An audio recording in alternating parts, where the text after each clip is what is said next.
welcome back to another video on the Valkyria Chronicles after a fairly long hiatus.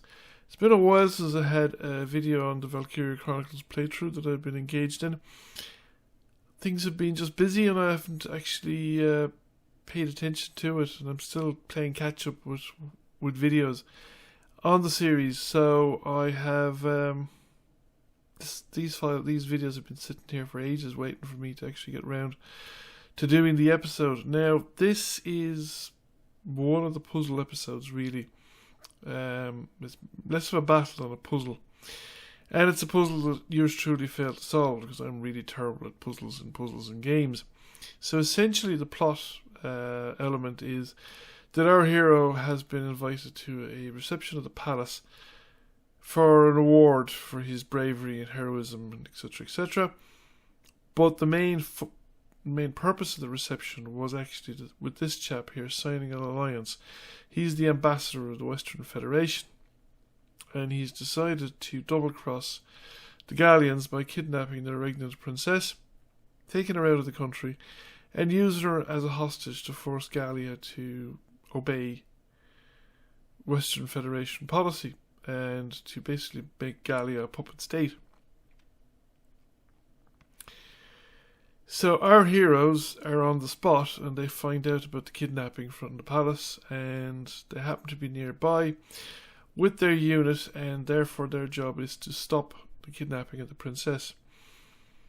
So the armor car starts off at the northern end of the map, and it's designed it tries to reach the southern end of the map, which is the docks where the ship is, and if it gets to the southern end of the map, you've lost the scenario.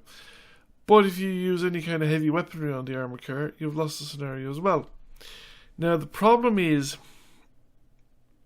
that I discovered, and what kind of beat me to for it for a while, was the only way to effectively destroy the armor car is to shoot the radiator at the back. But a shock trooper in a given turn will only do like 10% of the hit points of the armor car by shooting the radiator.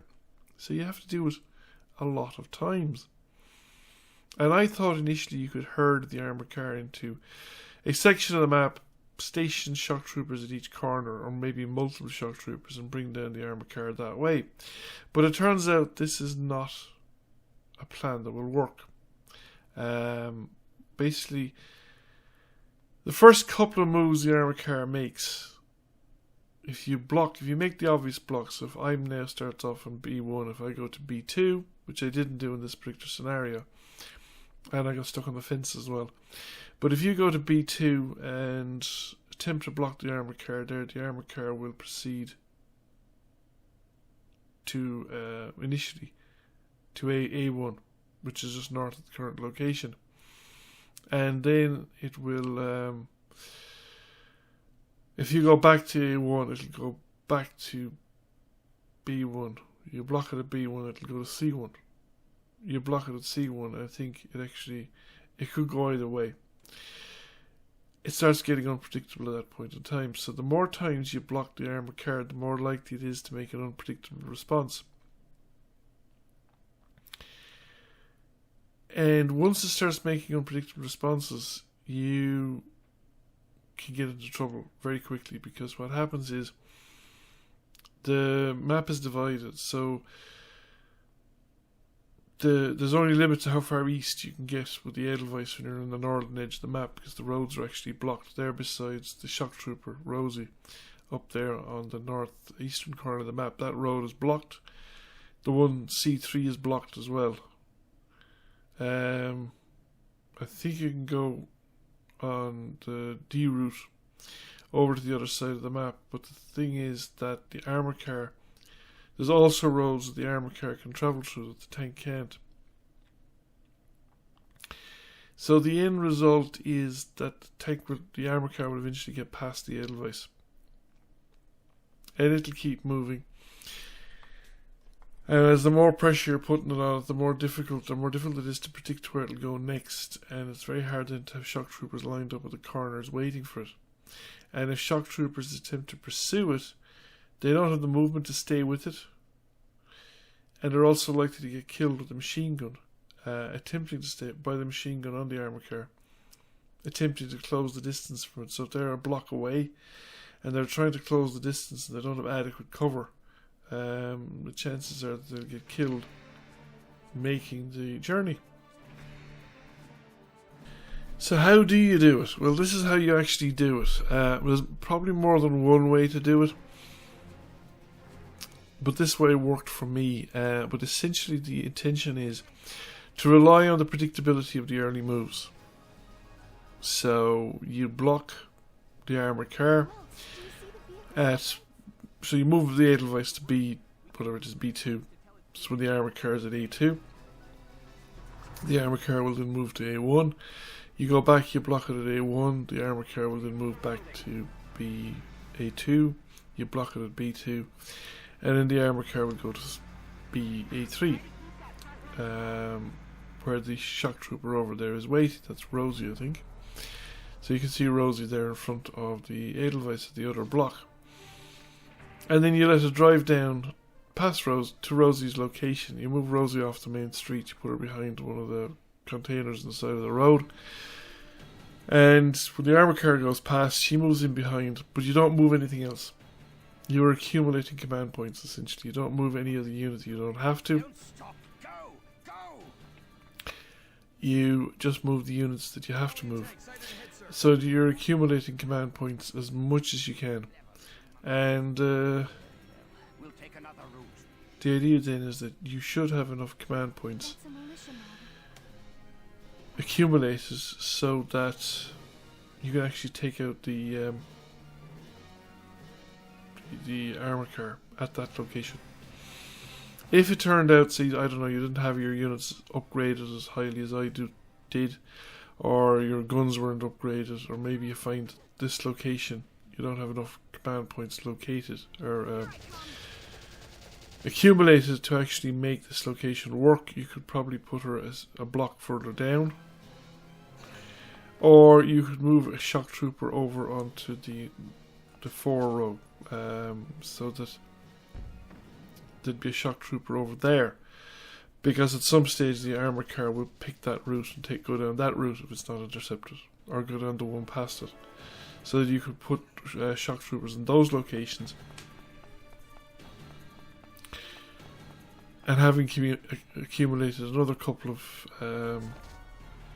or another half a dozen so command points in order to give yourself enough command points. So there are a couple of ways of doing it, and if you play it a couple of times, you'll learn the pattern. It's a bit of a while since I've done it exactly, but generally up to kind of 4 or 5 turns there's a pattern that the armor car will more or less follow, and after that then it'll start breaking pattern. The other thing is, I suppose, with my initial deployment, certainly on the front lines, on any of the blocking positions that you expect to have a shock trooper on and want the armor car to go down, it's probably better to have shock troopers, because nobody else has the firepower output to destroy the engine. I don't think any of the scout units would have the firepower to destroy the engine while you're when you have your accumulated command points and the armor car moves past it. So it's shock troops are the primary interceptor of your choice, and after that then you don't really need anything else. The rest is just to fill up the gaps in your rosters. Ideally you want to do it before the reinforcement. You want to have completed or intercepted and destroyed the armor car before the enemy's reinforcements start to intercept and make contact with your outer pickets, so that there's units that you've started off deploying. You've basically deploying units over various locations on the map. You have quite a few units already out there. I think you have 8 or 9 units in play, and the thing is, you don't want multiple rounds of engagement between the units in the periphery and the enemy troopers coming up. So you probably want to do it as early as you can, while doing it late enough that you have enough command points to succeed in the task. So we've blocked him again. And now he's going to go back to A2. The tank has been identified as Militia Squad 7. This is more of to give Cordelia something to think about, and I don't know, it may have plot significance later on in the game. Cordelia also has, I think, the misfortune of having, I think, the worst hairdo in fantasy sci-fi since Padme Amidala. But anyway, that is neither here nor there. So Armor Car has moved on. This is the soldier announcing that the reserves, the Federation reserves are now in position and are going to start moving into the to reinforce and protect the armor car. Keep an eye on enemy positions when moving, 7. So you'll have at least one turn, maybe 2 turns, two to 3 turns possibly before they make contact in a major way with your troops. Especially since I haven't been moving anything. It also means that the troops they would be making contact with would be fairly isolated. However, want to spend a command point to get Rosie off the street. I don't want her sitting in the middle of the street because the armor car might just park in front of her and shoot her and kill her, which would be a bit make my plans a bit difficult to carry out. We have to move the Edelweiss, or the armor car will come down the street here and be at this junction next. So we now block the passage again. They're facing this location, and that's it. I don't want to spend any more command points into the current phase. Enemy phase. Don't know if there's going to be any dialogue this time. No, he's not going to say anything further that's obvious. And he now goes to A4. So at A4, I'm going to leave him at it. I want him to come down that road. These are the reinforcements now moving off the dock district onto the main, moving off the direct harbour district onto the main warehouse district streets. And they're starting to move up towards my position. As you can see, I have troopers at each end of that road, and they will make contact with those. There's a good chance that those units could make contact with these enemy reinforcements coming up. But they're going to have to sort of take care of themselves for the moment. The enemy generally spends all its command points moving its troops and reinforcements, and it only moves the armor car once per turn. If it actually moved the armor car more than once per turn, I think the scenario would be effectively impossible, because they could just ignore the reinforcements and just drive the armor car straight down. I mean, he had enough command points there to drive the armor car straight down to the docks. So that's something to make the game, to make the whole thing a game, to make the puzzle solvable. So Rosie only takes a small amount of fire because she's quite close to the armor car, and she's actually so close that when you move her, she's going to get in under the gun depression of the gun. The gun won't be able to shoot her because the body of the armor car will be in the way. So here the enemy troopers moving up. They're almost at my HQ position, but not visible, not until they come to the next street up. And there's more of them emerging from a different dockside location. One of them might make contact with Nina. Yes, there he is. And he fires a few times, and Nina will have to turn around before she spots him. She spots him and she starts putting rounds out. Doesn't quite take him out. He's still in the game. However, it shouldn't matter, because I think by now we should be in a position to just finish the fight. There's the lead reinforcements coming up to support the armor car. But again, it shouldn't matter because they won't have a turn after this. This is the whole idea of the current situation. I now launch in and just look at all those command points. So I have saved up all those command points by not commanding units. Rosie's in position to do her job. So she now needs to advance, so she's a clear line of fire on the radiator at the back. I wasn't too happy that I had a decent line of fire from here, and I might be just doing reduced damage. Get her in directly behind the radiator, and we just start blasting away, and we just keep doing it. You spend the command point, you end the current action, you don't move her anymore. So the fact that she's got diminishing movement between each command point doesn't matter, because all she's doing is making an attack. And making an attack. And lather, rinse and repeat right up to the point where you have the situation under control. So I won't go through every single command point. We'll just skip to the end. So we're at the end. We're down to the last couple of command points, and we have 3 command points left actually. The radiator is on its last legs, and it's just a question of can I finish it off? This one, the next one, or the one after. Once the radiator is reduced to 0, the scenario is over, it's completed. And it's just a follow-up dialogue at that point.